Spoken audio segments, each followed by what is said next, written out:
El mismo día de la resurrección, iban dos de los discípulos hacia un pueblo llamado Emaús, situado a unos 11 kilómetros de Jerusalén, y comentaban todo lo que había sucedido. Mientras conversaban y discutían, Jesús se les acercó y comenzó a caminar con ellos, pero los ojos de los dos discípulos estaban velados y no lo reconocieron. Él les preguntó: ¿de qué cosas vienen hablando tan lleno de tristeza? Uno de ellos, llamado Cleofás, le respondió: ¿eres tú el único forastero que no sabe lo que ha sucedido estos días en Jerusalén? Él les preguntó: ¿qué cosa? Ellos le respondieron: lo de Jesús, el Nazareno, que era un profeta poderoso en obras y palabras ante Dios y ante todo el pueblo. Cómo los sumos sacerdotes y nuestros jefes lo entregaron para que lo condenaran a muerte y lo crucificaron. Nosotros esperábamos que Él sería el libertador de Israel, y sin embargo, han pasado ya 3 días desde que estas cosas sucedieron. Es cierto que algunas mujeres de nuestro grupo nos han desconcertado, pues fueron de madrugada al sepulcro, no encontraron el cuerpo y llegaron contando que se les había aparecido unos ángeles que le dijeron que estaba vivo. Algunos de nuestros compañeros fueron al sepulcro y hallaron todo como habían dicho las mujeres, pero a él no lo vieron. Entonces Jesús les dijo: qué insensatos son ustedes y qué duros de corazón para creer todo lo anunciado por los profetas. ¿Acaso no era necesario que el Mesías padeciera todo esto y así entrara en su gloria? Y comenzando por Moisés y siguiendo con todos los profetas, les explicó todos los pasajes de la Escritura que se referían a él. Ya cerca del pueblo a donde se dirigían, él hizo como que iba más lejos, pero ellos insistieron diciendo: quédate con nosotros porque ya es tarde y pronto va a oscurecer. Y entró para quedarse con ellos. Cuando estaba a la mesa, tomó un pan, pronunció la bendición, lo partió y se lo dio. Entonces se les abrieron los ojos y lo reconocieron, pero él se les desapareció. Y ellos se decían unos a otros: con razón nuestro corazón ardía mientras nos hablaba por el camino y nos explicaba las Escrituras. Se levantaron inmediatamente y regresaron a Jerusalén, donde encontraron reunidos a los 11 con sus compañeros, los cuales les dijeron: de veras ha resucitado el Señor y se le ha aparecido a Simón. Entonces ellos contaron lo que les había pasado por el camino y cómo lo habían reconocido al partir el pan. Palabra del Señor.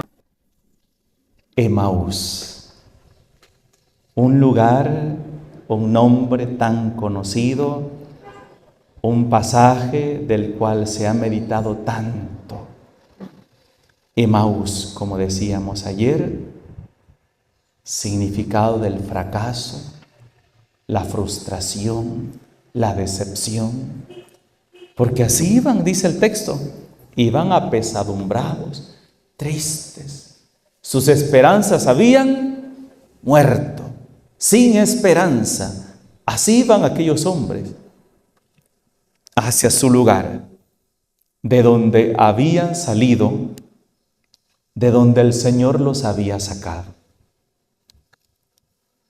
Jesús, recuerden, hermanos, que anduvo por todas esas zonas predicando la palabra de Dios, y donde iba pasando iba llamando personas a seguirles. Personas que estaban en vicios, en pecados, poseídos por el diablo, y el Señor los llamaba a seguirles. Y con ese llamamiento el Señor les daba la libertad, les devolvía la vida. Pero cuando viene el fracaso, cuando viene la frustración, viene la tristeza, ¿cuál es la primera reacción nuestra? Volver al fango de donde nos sacó el Señor. Qué triste eso, ¿verdad? Qué triste es. Pensemos, hermanos, cada uno de nosotros dónde estábamos y qué hacíamos antes de que el Señor nos llamara. Porque a veces nosotros pensamos, es que a mí la fulana me invitó, fulano me invitó, tal persona. No, fue el Señor. Fue el Señor quien te llamó. Fue el Señor quien te sacó de donde estabas, de tu ceguera, de tu pecado, de tu tibieza espiritual, de tu lejanía de Dios. Fue el Señor quien tocó tu corazón y te hizo que lo siguieras. Pero cuando vienen los problemas, el primer impulso es, mejor me voy. Mejor me voy. Como algunas personas dicen, Padre, antes de que yo me decidiera a seguir al Señor, mire, nadie se fijaba en mí. Anduviera vestido como anduviera vestido, hablara como hablara, estuviera hablando con quien hablara. Mire, fue meterme a la iglesia, no hombre, si medio mundo se fija hasta cómo me peino, qué ropa me pongo, qué zapatos me pongo, dónde me detuve, si camino despacio, si camino rápido. Todo el mundo tiene la mirada puesta en mí. Y podría surgir aquel pensamiento de decir, estaba mejor antes que ahora. No estabas mejor. No estabas mejor. Hoy estás mejor porque has decidido seguir al Señor. Y yo me atrevería a decir que de verte tan bien siguiendo al Señor, muchos quisieran verte de nuevo en el fango donde estabas, en tu vida sin Dios, vacía, lleno de odio, lleno de resentimiento. Así te quieren ver, lejos de Dios, porque solo en Dios hay vida, solo en Dios hay esperanza, solo en Dios encontramos sentido a nuestra vida. Solo con Dios podremos llevar esa cruz que a veces es tan pesada y sentimos que nos aplasta. Y solo con la esperanza en un Dios misericordioso, en un Dios bueno, podemos seguir avanzando a pesar de que esa cruz sentimos que nos aplasta. Porque creemos en un Dios que camina con nosotros. Creemos en un Dios que no nos ha dejado solos, que vela por nosotros. Emaús. ¿Cuántas veces, hermanos, nosotros habremos recorrido ese camino? Cuando decimos, me voy de la Legión de María, me voy de la Renovación Carismática, me voy de la Corte de Honor, me voy, ya no voy a misa, a la iglesia. Y el Señor sale a tu encuentro.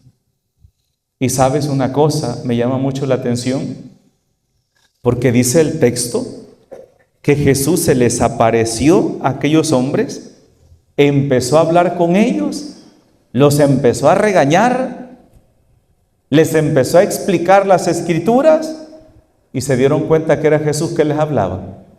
No. Eso es lo interesante. Y quizás puede ser una persona que es tu amigo, tus padres, tu esposo o tu esposa, que te está sosteniendo y te dice, no hombre, ¿por qué le haces caso a la gente? ¿Por qué no te das cuenta que es al Señor que estás abandonando? Y es Dios quien me está hablando ahí. Es Dios quien nos está hablando. O de repente una homilía, ¿verdad? Una homilía que le escuchamos o una canción que escuchamos. Por eso me llamaba mucho la atención. Me acuerdo una vez un testimonio de Martín Valverde que decía, no te rindas, no te rindas. La canción creo que dice, cuando te rindes y caes sin valor. No sé si han oído esa canción. Recuerda lo que pienso yo de ti. Bonita esa canción. Contaba Martín Valverde un testimonio que a mí me gustó tanto, que voy a eso, Dios que sale a mi encuentro, ¿verdad? Dice que un joven llegó a su casa con el fracaso total de su vida, decepción, frustración, sin sentido, y dijo, ya no quiero vivir, ya no quiero vivir. cerró las puertas de la casa, se aseguró que estuviera él solo, se fue para el baño, donde se iba a cortar las venas, a desangrarse y morirse. Cuando él estaba a punto de cortarse las venas de los brazos, se le enciende el equipo de sonido. Y esa canción es Dios quien habla. Dice, Dios dice esto: cuando te rindes y caes sin valor, recuerda lo que pienso yo de ti. Recuerde que te dije que tú eres lo mejor que puede haber en este mundo gris. Así va la canción, hermosa. Lo primero que hizo fue, cuando oyó que encendieron el equipo de sonido, hay alguien adentro. ¡Pum! Y de repente se quedó escuchando aquella canción. Y cuando se pone a escuchar aquella canción, sintió que era una canción especialmente para él. Y lloró en aquel baño. Y terminó la canción y el equipo de sonido se apagó.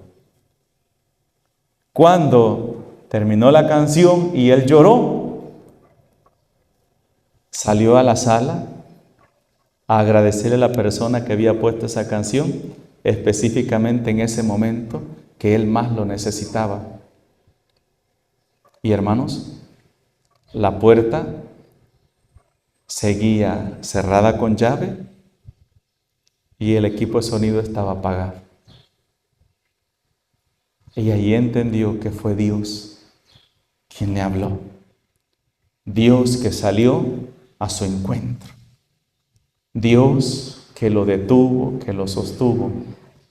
Y me pongo a pensar yo cuántas veces Dios no habrá salido también a nuestro encuentro, hermanos. El pasaje de Emaús no es un pasaje, qué bonito lo que sucedió en aquel tiempo, qué bonito lo que le sucedió a esas personas. No, hermanos. Jesús sigue saliendo a nuestro encuentro también. Cuando tú estás a punto de cometer un fracaso, cuando tú estás a punto de tomar una mala decisión y hay alguien que te habla al corazón, o un amigo que sale y te frena, ahí es Dios, ahí está Dios. Dios, hermanos, no es una idea, como muchos podrían pensar, es una idea, una moda. No, Dios es un ser real al que nosotros seguimos, servimos, amamos y que sabemos que es quien nos sostiene de su mano. Porque Dios es nuestro Padre y Jesús es la manifestación de la misericordia, de amor y de la ternura del Padre. Y el Evangelio de hoy termina: lo reconocimos al partir el pan. Y saben, hermanos, en cada Eucaristía Jesús se hace presente. Jesús está ahí. El padre Emiliani Tardif escribió un libro que se llama Jesús está vivo. Jesús está vivo. Y a Jesús vivo lo podemos contemplar en cada Eucaristía, donde nos habla a través de su palabra, pero también donde se nos da en alimento para cada uno de nosotros. Creamos en ese Jesús. Abrámosle a Él las puertas de nuestro corazón y dejemos que Dios sea el centro de nuestras vidas. Que si tiene que regañarnos, que no jale las orejas, ¿verdad? Que no jale las orejas, que nos haga aprender. Si tenemos que darnos en los dientes para escarmentar, Señor, como le decía a una hermana, no me acuerdo, una hermana predicando, le decía, yo le digo al Señor, decía, si yo un día me quiero ir, Señor, quiébrame una pata, pero no me dejes ir. Si yo un día me estoy yendo por otro camino, quiébrame una pata, pero no me dejes ir. No me dejes que yo me aparte de ti. Eso es lo que tenemos que pedirle al Señor. Si de Emaús nos sacó el Señor, que no nos deje Que no nos deje regresar a Emaús, ¿verdad? Que no nos deje regresar. Porque Emaús también tiene un significado hermoso, como les decía ayer. Emaús significa retorno al Señor, regresar al Señor. Emaús es el lugar de donde yo estaba, pero también es el camino de retorno al encuentro con Cristo. Pidamos al Señor. En el nombre del Padre, del Hijo y del Espíritu Santo. Amén.